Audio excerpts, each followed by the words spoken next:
क्या पढ़ना है? ऑप्टिक्स पढ़। अच्छा भाई, ये ऑप्टिक्स पढ़ना क्यों है? क्या जरूरी है ऑप्टिक्स पढ़ने की?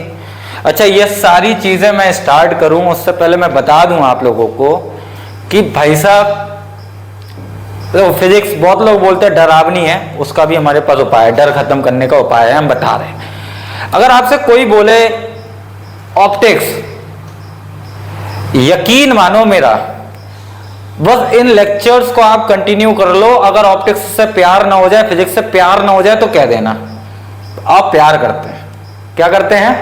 प्यार। वाह यार भाई, प्यार करते हैं।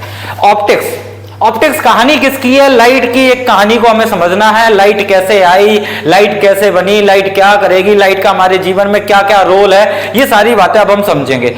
अच्छा, लाइट क्या है? ओ सर, सन से रोशनी आ रही है, पेड़ के पत्ते को मिल रही है, फोटोसिंथेसिस प्रोसेस हो रही है, खाना बन रहा है।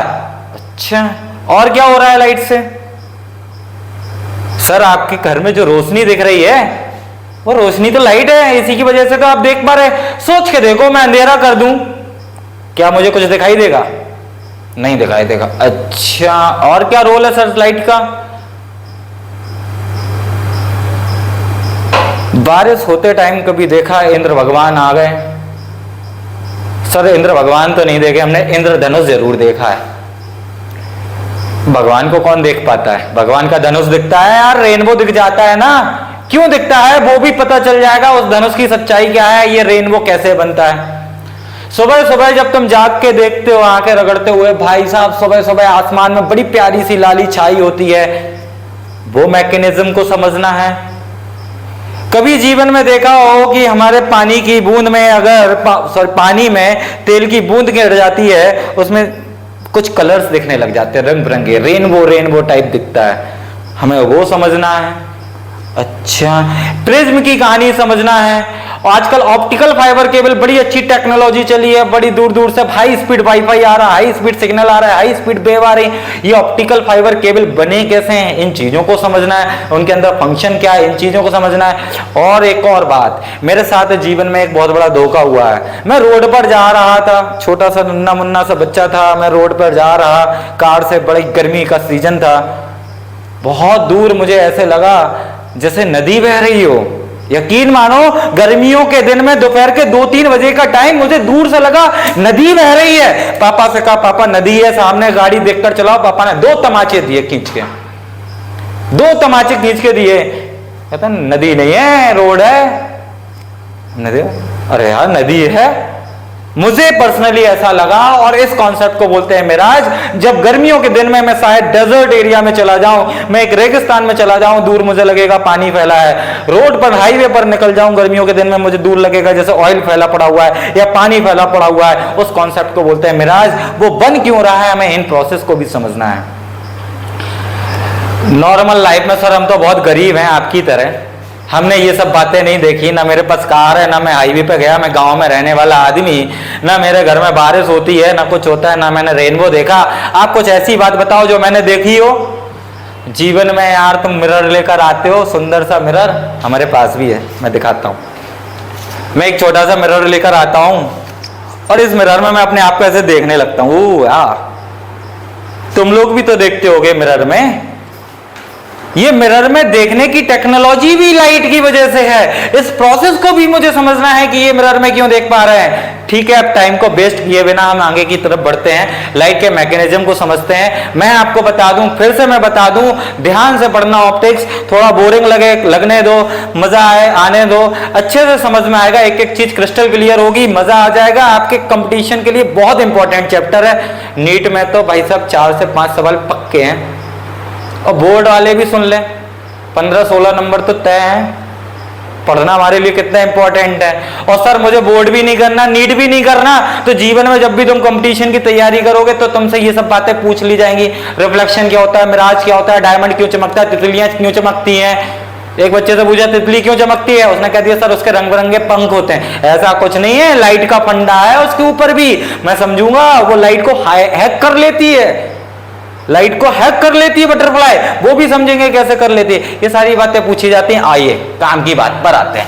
ऑप्टिक्स और ऑप्टिक्स के बारे में मैंने सोचा, ऑप्टिक्स की तीन बहुत प्रचलित कहानियां हैं। एक तो कहानी है रे ऑप्टिक्स, एक कहानी है वेव ऑप्टिक्स, एक कहानी है डुअल नेचर यानी कि quantum optics. Sir ray optics पढ़ना है, वेव ऑप्टिक्स पढ़ना है, क्वांटम ऑप्टिक्स पढ़ना है। अच्छा, अगर मैं क्लास 12 के लेवल पे बात करूं तो ये तीनों एक अलग अलग चैप्टर है। मॉडर्न फिजिक्स में आ जाता है ये रे और वेव, एक ऑप्टिक्स में आ जाती है। बहुत अच्छी बात है। रे ऑप्टिक्स का ज्यादातर क्रेडिट अगर हम देते हैं, जो भी हम कहानी पढ़ने वाले हैं, सर आइजैक न्यूटन की कहानी पढ़ने वाले। देखा है ना न्यूटन को, बड़े बड़े बाल।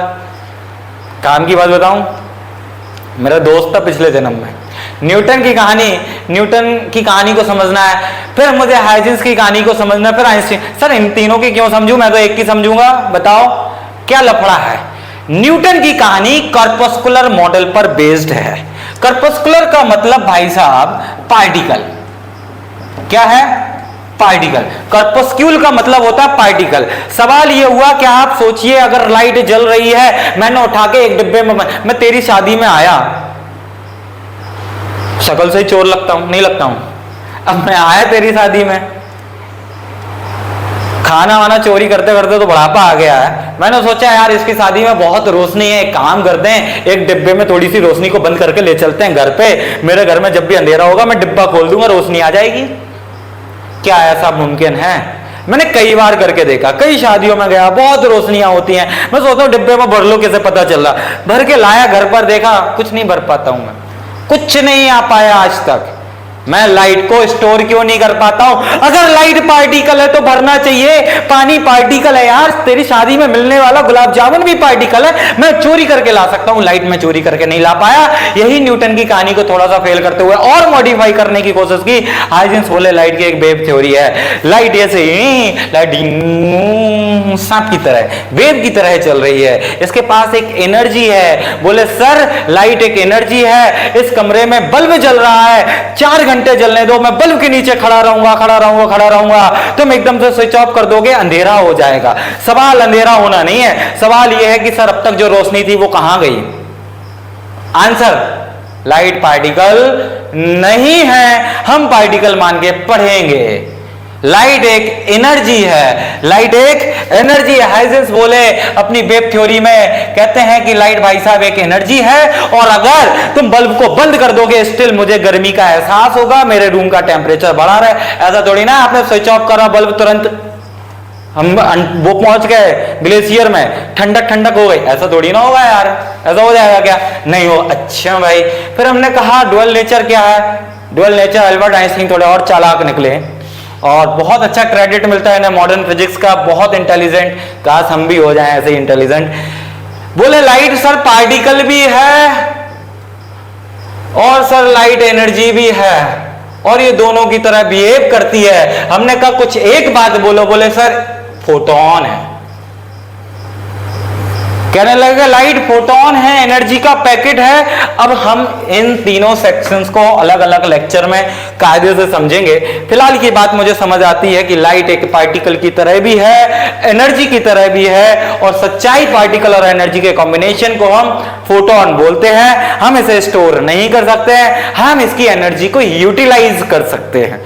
करते हैं ना यार, सोलर पैनल पे लाइट गिरी, सोलर पैनल पे इलेक्ट्रॉन डांस करे, भागे, करंट बना, कुछ होता है मैकेनिज्म, तभी तो करंट प्रोड्यूस होता है। एनर्जी को यूटिलाइज करते हैं। धूप आ रही है, पानी भर के अंडा डाल के रख दिया, शाम को गया उबल गया। एनर्जी को यूटिलाइज कर रहे हैं। That is the mechanism. खड़े हो जाते हैं हम धूप में, बोलते हैं सन से विटामिन डी मिलता है। अरे सन से विटामिन डी नहीं मिलता है। हमारी बॉडी के ऊपर जब सनलाइट गिरती है तो हमारी बॉडी के अंदर ऐसा मैकेनिज्म होता है कि विटामिन डी प्रोड्यूस हो जाता है। हुआ तो लाइट से ही, सनलाइट ना होती तो कहां से मैकेनिज्म स्टार्ट होता, कहां से वो एनर्जी आती। खैर काम की बात पर आते हैं, बार बार डिस्ट्रैक्ट हो जाते हैं हम लोग फालतू में। रे ऑप्टिक्स की कहानी सर क्या है? न्यूटन का मॉडल है। दो हमारी बहुत काम की कहानी है इस पूरे चैप्टर में, बड़े ध्यान से समझेंगे। एक कहानी है रिफ्लेक्शन, एक कहानी है रिफ्रैक्शन। रिफ्लेक्शन हमसे नीट में बहुत ही रेयर केस में पूछा जाता है, लेकिन रिफ्रैक्शन तब तक आपको समझ नहीं आएगा जब तक कि आपको रिफ्लेक्शन की क्रिस्टल क्लियर फील ना हो। रिफ्लेक्शन की क्रिस्टल क्लियर फील होना बहुत जरूरी है। आओ समझे सर रिफ्लेक्शन क्या है? Bouncing back of the light into the same medium. Light आई डिचकियां ऐसे चली गई, लाइट आई डिचकियां ऐसे चली गई, इसे बोलते हैं रिफ्लेक्शन। और लाइट आकर मीडियम के अंदर चली गई, इसे बोलते हैं refraction. Bouncing back of the light into the same medium, bouncing back of the light into the same medium, reflection. और लाइट अगर travel into another medium, travel into another medium, इसे बोलेंगे हम रिफ्रैक्शन। अच्छा भाई, मतलब कहानी यह है, मैंने तुझे पत्थर फेंक कर मारा, पत्थर टकरा के आया, रिफ्लेक्शन। मैंने माउजर निकाली, यूं तुम्हारी बॉडी के अंदर, कहां से? हवा से तुम्हारी बॉडी के अंदर, रिफ्रैक्शन। अगर यही कहानी लाइट करे, मैंने किसी सरफेस पर फेंकी, लाइट वापस आ गई, बोले हमें पसंद नहीं आई सरफेस, हम तो आ रहे हैं वापस, रिफ्लेक्शन। लाइट मैंने फेंकी, उसके अंदर चली गई, मेरे पास वापस नहीं आई, उसी के ही अंदर चली गई, रिफ्रैक्शन। रिफ्रैक्शन इंपॉर्टेंट है, लेकिन रिफ्रैक्शन तब तक समझ नहीं आने वाला जब तक जीवन में रिफ्लेक्शन की बातें एक एक क्रिस्टल क्लियर ना हो, इसलिए इसे समझना जरूरी है। Reflection is not the waste of time, reflection is the basic requirement to understand the process of the refraction and further wave optics and dual nature. बहुत अच्छे से मेरी बात को समझना और रिफ्लेक्शन की कहानी को एक एक बात को क्रिस्टल क्लियर लेकर चलते हैं, लाइट के मैकेनिज्म को क्रिस्टल क्लियर लेकर चलते हैं और समझते हैं आगे की कहानी को। अच्छा आओ अब रिफ्लेक्शन की कहानी को समझ लिया जाए, क्या बोलते हो? सर रिफ्लेक्शन अगर जीवन में इतना इंपॉर्टेंट है तो बता दो। भाई साहब एक बात याद रखना, 5 मिनट बड़े ध्यान से सुन लो, गारंटी दे रहा हूं रिफ्लेक्शन बहुत क्रिस्टल क्लियर हो जाएगा।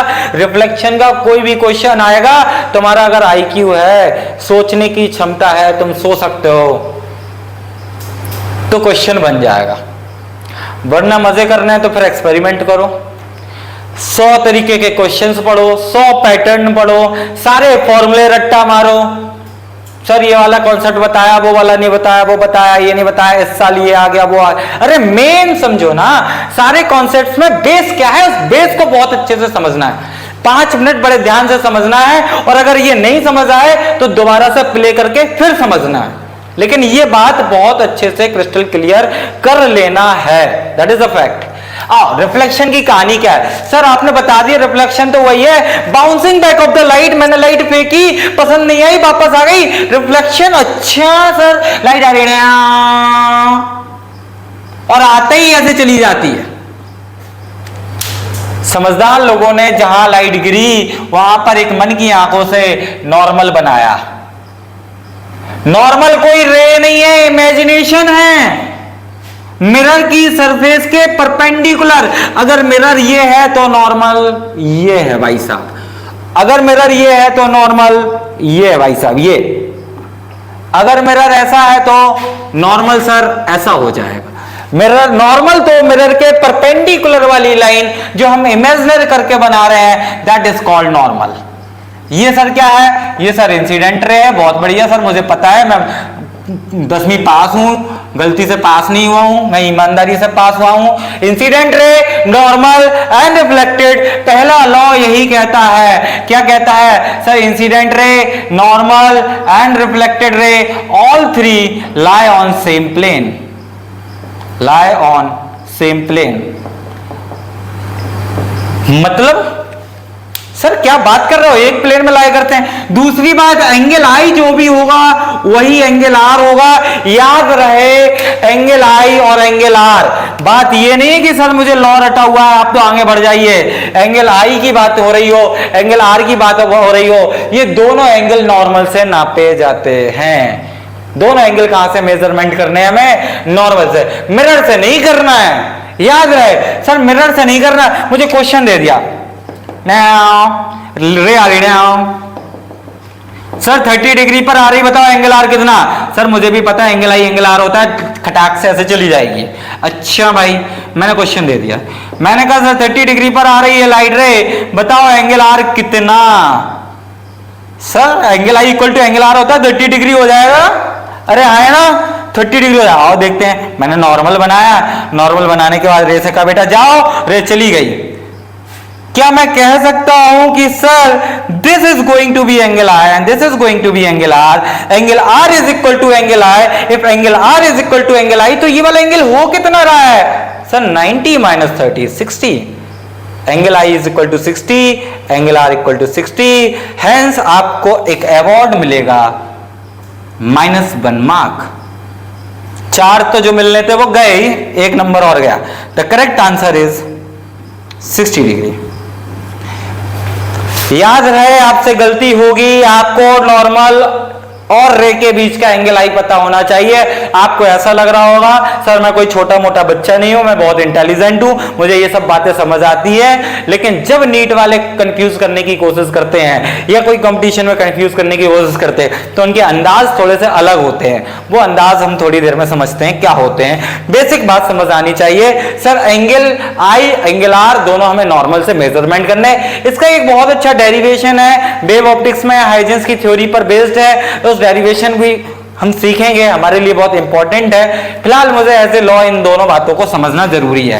Sir angle I equal to angle r तो मुझे समझ आता है। What do you mean by incident ray normal and reflected ray lie on the same plane? इस कॉन्सेप्ट पे वेक्टर भी लगा हुआ है, वेक्टर से रिलेटेड क्वेश्चंस भी पूछे गए हैं। इस कॉन्सेप्ट को समझो क्या है, आओ समझते हैं। सर हमारे पास मिरर ये है, अच्छा भाई साहब मिरर है, बहुत पसंद आया mirror. Can you please come here? Put your copy there. Come here. Please hold this. इधर आ जाओ, ऐसे पकड़ लो, इसको रख दो।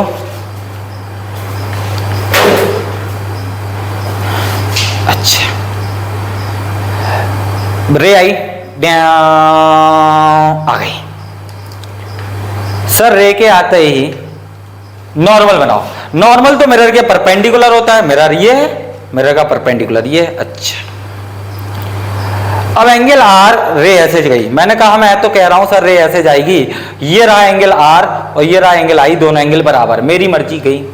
लेकिन नहीं, आपको सर क्या पढ़ा रहे हो, बच्चा बच्चा कह रहा है कि सर रे जो है that will go like this, और अगर रे इस अंदाज में जाएगी इट मींस ये तीनों की तीनों एक प्लेन में लाए करेंगे, एक प्लेन। अगर ये रे ऐसे गई होती तो सर ये 3D टाइप स्ट्रक्चर बन जाता। मैं क्या कहना चाहता हूं भाई साहब, एक प्लेन में, याद रहे एक प्लेन में। अगर रे एक्स वाई प्लेन में है तो ये भी एक्स वाई प्लेन में उसी अंदाज में रहेगी, ये एक्स वाई जेड में एक्स वाई जेड में रहेगी। रे जिस अंदाज में है उसी अंदाज में ये जाएगी, एक प्लेन में। ये बात याद रखना है। अच्छा, आगे वेक्टर कॉन्सेप्ट समझेंगे और क्रिस्टल क्लियर होगा कि हमारा नॉर्मल किस डायरेक्शन में होता है, मिरर की कौन सी एक्सेस है, नॉर्मल की कौन सी एक्सेस है। अगर रे के हमें वेक्टर दिया गया हो तो हम रिफ्लेक्टेड रे का कैसे निकालेंगे, देखते ही 1 सेकंड में निकाल लोगे, गारंटी दे रहा हूं। 1 सेकंड में न निकले तो कह देना भाई साहब कि आप बहुत बेकार पढ़ा रहे हो, गलत पढ़ा रहे हो। आओ समझते हैं आगे की कहानी। Incident ray, normal, reflected ray, all 3 lie on same plane. Angle I is equal to angle r. 30 degree है, 30 डिग्री है, ये 30 डिग्री है, नहीं 30 डिग्री नहीं होगा एंगल आर। मैं पहले एंगल आई सच्चाई पता करूंगा एंगल आई की। नॉर्मल और इंसिडेंट रे के बीच का 60 डिग्री है तो 60 डिग्री रे बनाकर एंगल आर हो जाएगा। ये बहुत अच्छी बात है। एक और कहानी लिखी है सर, कंडीशन ऑफ विजिबिलिटी दिख रहा है, इसे बताओ क्या कहना चाहते हो आप। कंडीशन ऑफ विजिबिलिटी, किसी भी चीज को दुनिया में देखने के लिए 3 बहुत इंपॉर्टेंट कंडीशन है। अगर वो तीनों इंपॉर्टेंट कंडीशन फॉलो हो रही है तो वो चीज तो मैं दिख कर रहेगी, और एक भी गायब हो रही तो मैं नहीं दिखेगी।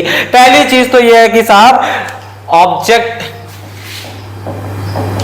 Must emit light.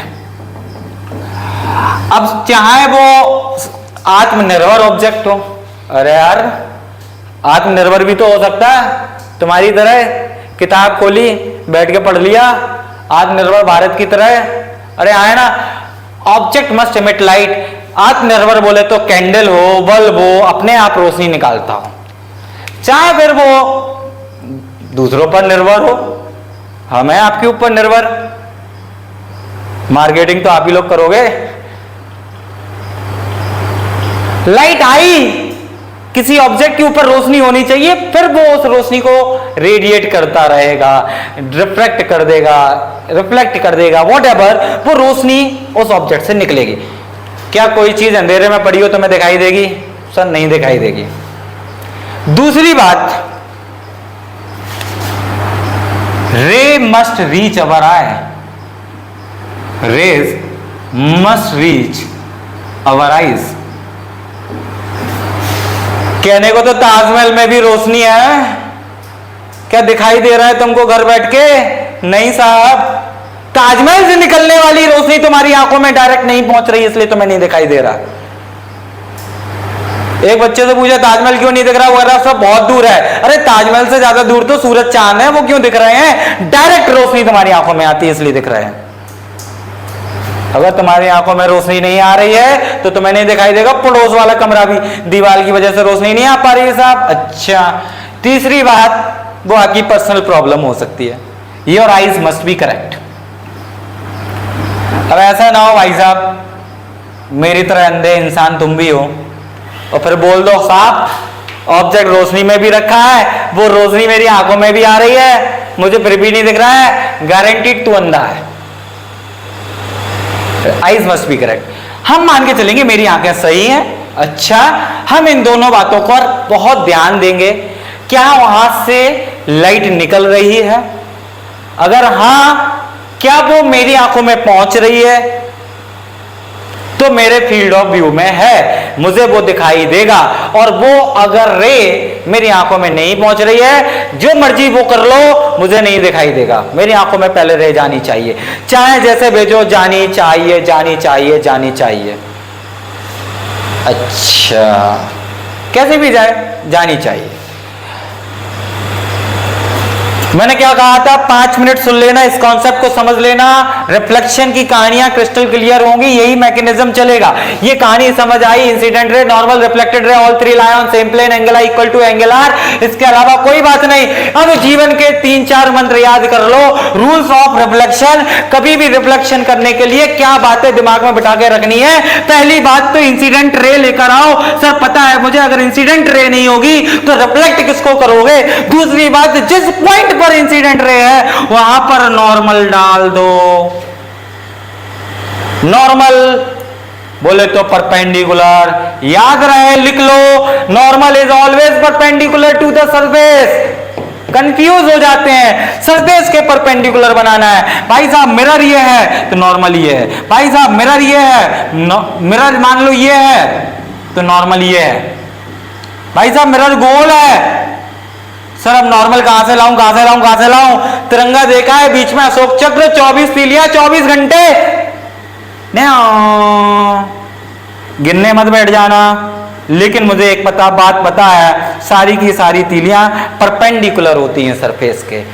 क्योंकि सर 10th क्लास की ज्योमेट्री में मैंने पढ़ा है कि radius is always perpendicular to circumference, और नॉर्मल तो परपेंडिकुलर को कहते हैं। जब भी आपको गोल मिरर की चर्चा करेंगे, अभी हम जब भी स्फेरिकल मिरर की चर्चा करेंगे तो नॉर्मल हम उसके सेंटर से बनाएंगे, इस बात को याद रखना है।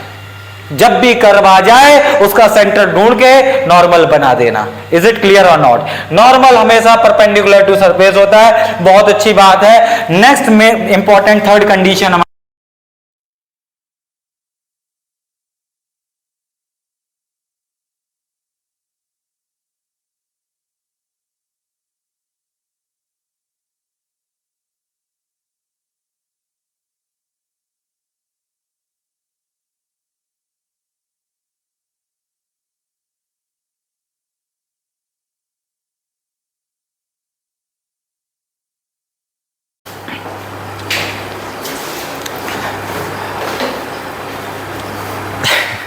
अब हम आप लोगों को बताते हैं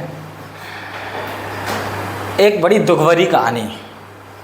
क्यों बता रहे हैं हमें? ये पहली बात तो इतना समझ आया यार, real, virtual, object, image, direct, inverted, ये 6 डेफिनेशन आपके जीवन में बहुत बार आपको मिलने वाली हैं, आपके बहुत काम की हैं, ये बार बार मिलेंगी। ये क्रिस्टल क्लियर होनी चाहिए, इनके मतलब समझ आने चाहिए। अगर ये समझ आ गया, आधी तो ऑप्टिक्स आपकी क्लियर हो गई, गारंटी दे रहा हूं, गारंटी, आधी ऑप्टिक्स क्लियर। ये 6 डेफिनेशन सर, आधी ऑप्टिक्स क्लियर, समझो। लेकिन उसको समझने से पहले शायद इतनी देर में अपना कुछ इमोशनल अटैचमेंट हुआ हो, तो मैं अपनी एक कहानी सुनाना चाहता हूँ। सुना दूँ ना यार। देखो, कहानी है 2008 की, दैट वाज नवंबर 26। उस दिन की कहानी है, शायद कुछ बच्चों को याद आ जाए ये कहानी कौन सी हम बताना चाहते हैं, लेकिन मैं कहानी सुनाना चाहता हूँ। मैं एक छोटा सा बच्चा था, नन्ना मुन्ना राही हूँ, देश का सिपाही हूँ, बोलो मेरे संग। अच्छा, मेरी कहानी क्या है, मैं छोटा सा बच्चा था, मुझे पहली बार प्यार हुआ था, बहुत अच्छा था, बढ़िया था। बड़ी हिम्मत के साथ मैंने उसे मनाया, बोले डेट पे चलते हैं आओ। और भाई साहब, डेट कहाँ डिसाइड की गई, कहाँ पर डेट पे जाना है? That was hotel Taj, Mumbai. Sir फेंक रहे हो, लगता तो नहीं है। होटल ताज में मैं गया, मैं अपनी प्रेमिका के साथ बैठा हूँ, डेट कर रहा हूँ, कुछ कहने वाला हूँ, अच्छी बातें करने के विचार में हूँ, बढ़िया। सामने समंदर है, गेटवे ऑफ इंडिया है, होटल ओबरॉय है, सब कुछ है। अचानक से एक नाव में सवार 10 लोग आते हैं, पूरी मुंबई में तहलका मचाने का मकसद रखते हैं, कोशिश भी करते हैं। होटल ताज भी शिकार हो जाता है। लीडर कसाब, शायद नाम सुना हो, और पकड़ा भी गया।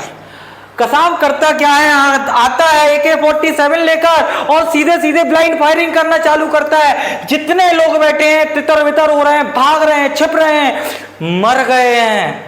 बहुत सारे सोल्जर्स आए, कमांडोज आए, ATS की टीम आई, तब जाकर उनमें से 9 लोगों को मार गिराया और एक पकड़ पाया। उस एक को पकड़ने के लिए एक नॉर्मल सिपाही शहीद हुआ, उसने बहुत बड़ा रोल प्ले किया।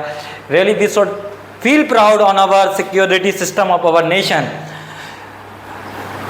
लेकिन सर ये सब बातों में ये कहाँ से आ गया?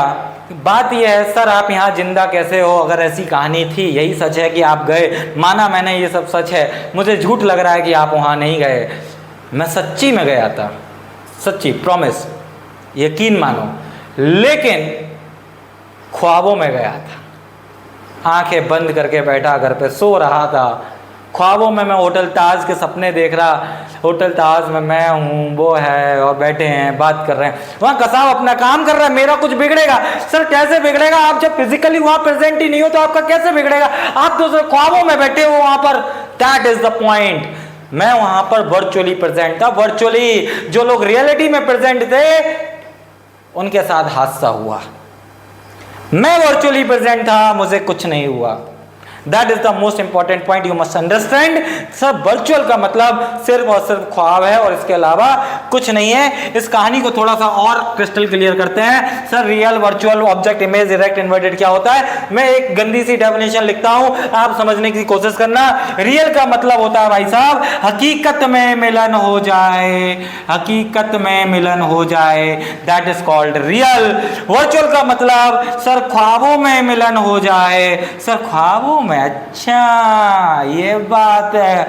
सर ख्वाबों में, भाई जिनके अंदर गट्स हैं वो रियलिटी में मिलते हैं, नहीं है हमारी तरह हैं, वर्चुअली मिलते हैं।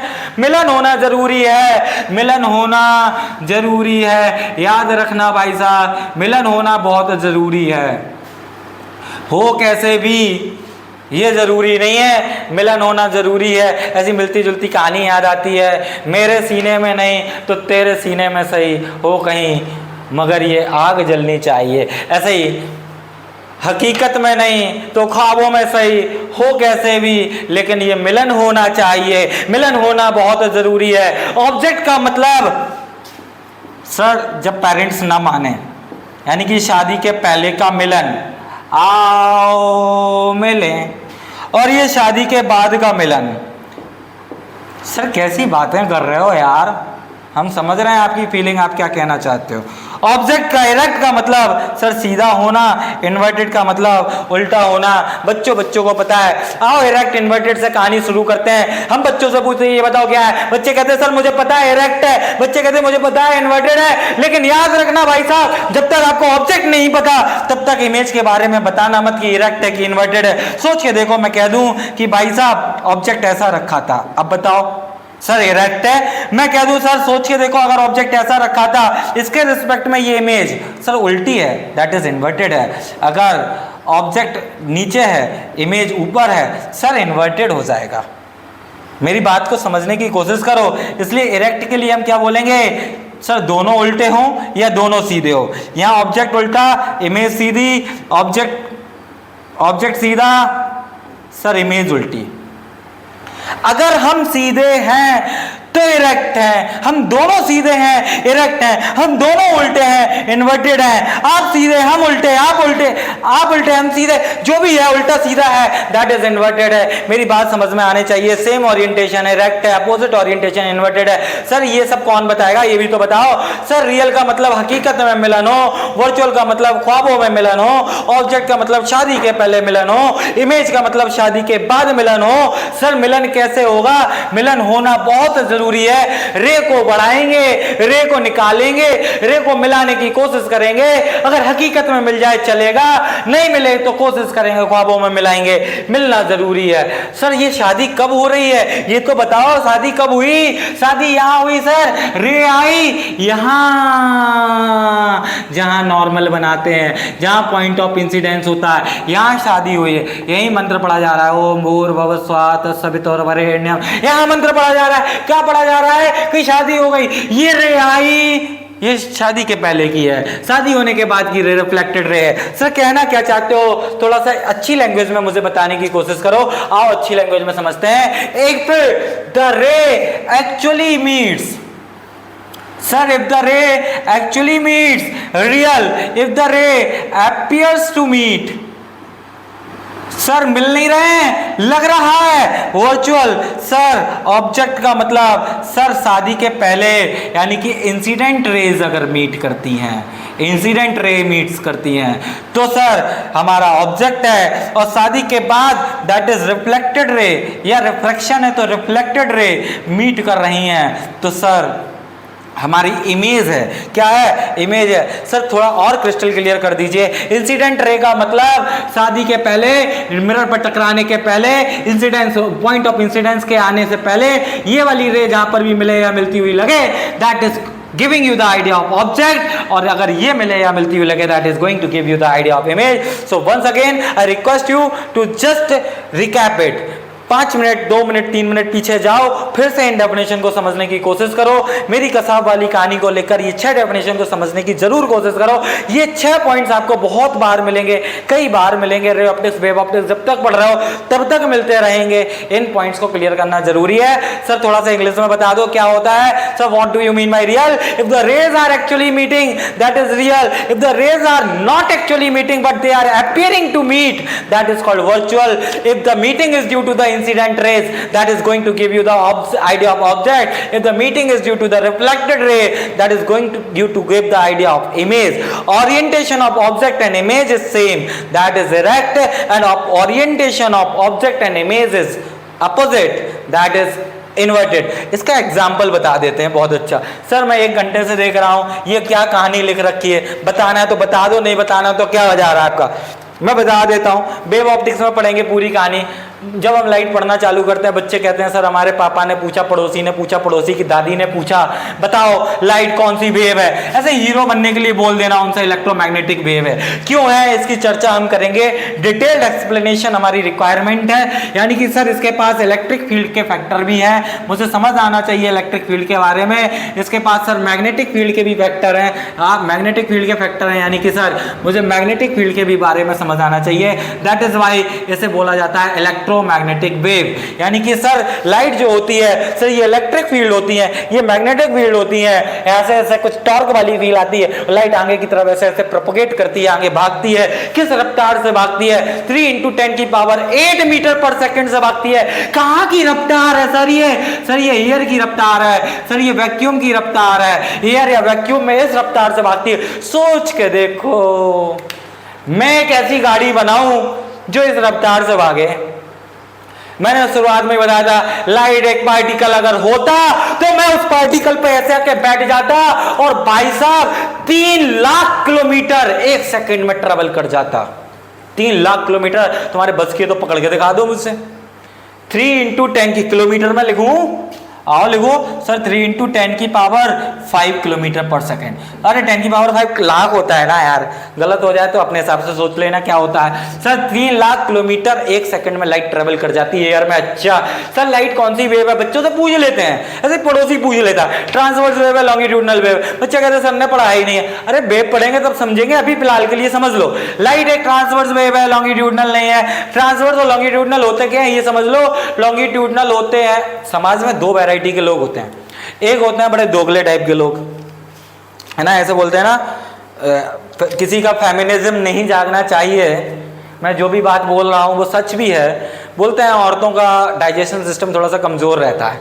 दे are just like longitudinal in nature, मेरी लैंग्वेज में। सर कैसे? मैं उन्हें कोई बात बताऊंगा, बहन तू किसी को बताना मत, बहन अपनी पड़ोसी को बता देगी, फिर वो बहन अपने पड़ोसी को बता देगी, फिर वो बहन अपने पड़ोसी को, ऐसे करते करते मेरी बात यहाँ से पाकिस्तान पता नहीं कहाँ कहाँ पहुँच जाएगी।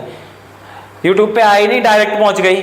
अरे आए ना, दैट इज लॉन्गिट्यूडनल साउंड है। मैं बोलता हूं, मैं बोल रहा हूं, पड़ोसी नहीं सुन रहा है, मेरी आवाज यहाँ के पार्टिकल सुन रही है। ये पार्टिकल कह रहा है पड़ोसी वाले पार्टिकल, भाई पता है इसने ये बात बोली है, इस पार्टिकल अच्छा, फिर ये सुन लेगा, फिर ये कहेगा अच्छा, फिर ये सुन लेगा, फिर ये कहेगा अच्छा।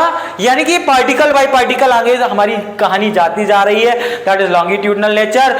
ट्रांसवर्स नेचर भाई साहब कोई मीडियम की जरूरत नहीं, लोग हैं या नहीं है, मेरी बात डायरेक्ट आप तक पहुंच रही है, मेरी बात पहुंचेगी, लाइट चलेगी, हवा हो या ना हो, पार्टिकल हो या ना हो, एटमॉस्फेयर हो या ना हो तो बहुत अच्छी बात है, कोई प्रॉब्लम क्रिएट करने वाला नहीं है, डायरेक्ट पहुंच जाएंगे इतनी स्पीड के साथ।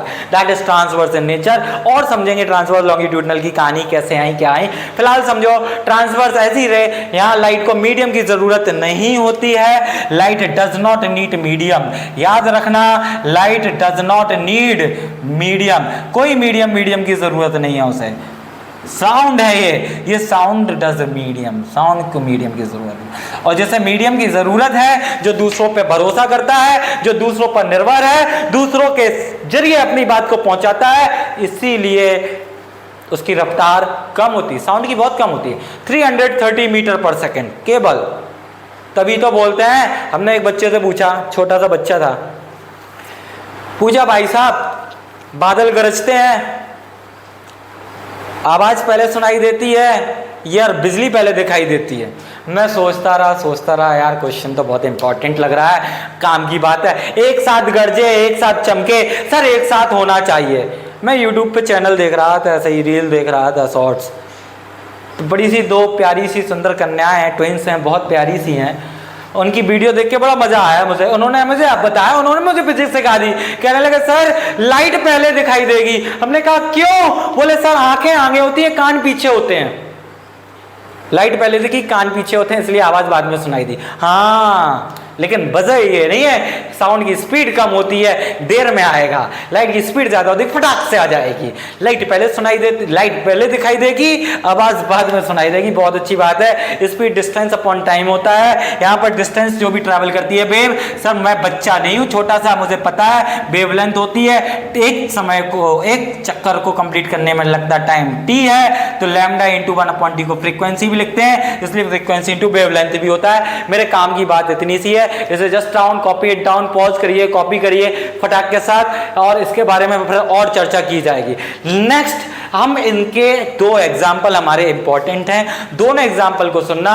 नीट ने टारगेट भी किया है इन एग्जाम्पल पर, ये एग्जाम्पल आपको कॉन्सेप्चुअली क्लियर भी होने चाहिए, किसी से भी हीरो भी बन सकते हो पूछने के लिए, बहुत अच्छे से समझना जरूरी है। ये कॉपी कर लिया है, बहुत अच्छी बात है। आओ देखते हैं 2 एग्जाम्पल देखते हैं, इसके बाद हम फिर मिलेंगे। चलते चलते। अच्छा सर, क्या बात है sir. Sir definition, object, image, real, virtual, मुझे क्रिस्टल क्लियर आया। एग्जाम्पल बता दो और मजा आएगा। आओ देखें।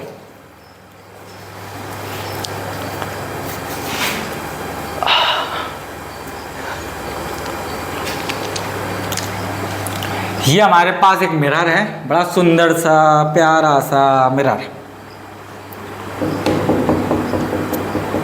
आई होप दिख रहा है, नहीं दिख रहा है तो महसूस कर लो। अच्छा, बहुत सुंदर सा मिरर है सर, मजा आ रहा है इस मिरर को देखकर। अच्छा, यहां से मैं मिरर को खा गया आधा। सर ये एक मिरर नहीं बल्कि 2 मिरर है। अच्छा ऐसी बात है, ठीक है कोई बात नहीं। हमने कहा भाई साहब सोच के देखना मेरी बात को। मैंने कहा यहां से कोई रे निकली। मैं नहीं कह रहा ये ऑब्जेक्ट है, मैं नहीं कह रहा कुछ है, मैं ये कह रहा हूं यहां से बल्ब ग्लो कर रहा है। एक ल्यूमिनियस ऑब्जेक्ट है, आत्मनिर्भर ऑब्जेक्ट है भाई साहब, बल्ब ग्लो कर रहा है। एक रे निकली डाउन डिचक्या, ये रे निकली डाउन डिचक्या। अभी तो मिलन शादी हुई भी नहीं है, और शादी होने से पहले के मिलन को सर ऑब्जेक्ट कहते हैं। इज्जत के साथ इसको ऑब्जेक्ट बोल दो। और मुझे दिख रहा है ये हकीकत में है रे, इसलिए इसका नाम रियल रख दो। आओ बाद में देखते हैं रियल क्या है। इतना तो समझ आता है ये शादी के पहले का मामला है। आओ शादी करवा दे। पंडित जी आ गए, यहाँ पे पंडित जी आएंगे, पंडित जी आएंगे नॉर्मल बनाएंगे। पंडित जी को बुलाया, सर पंडित जी आ जाइए। पंडित जी आए, बोले हाँ बेटा आ रहा हूं मैं।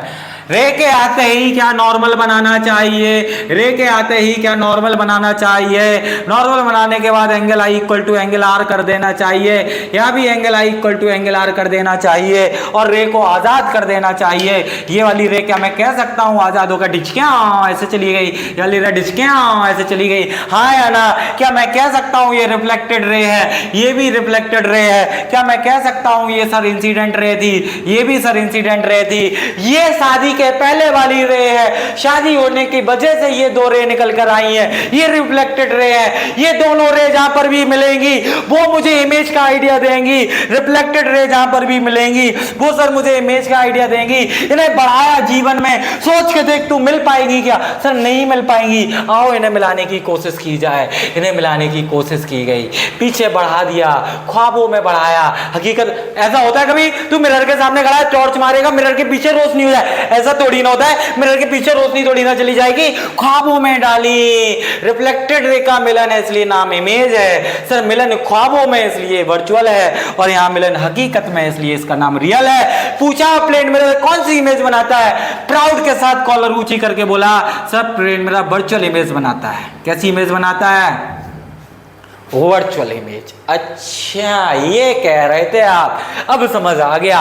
सर ये मिरर क्या कर रहा है, ये क्यों है?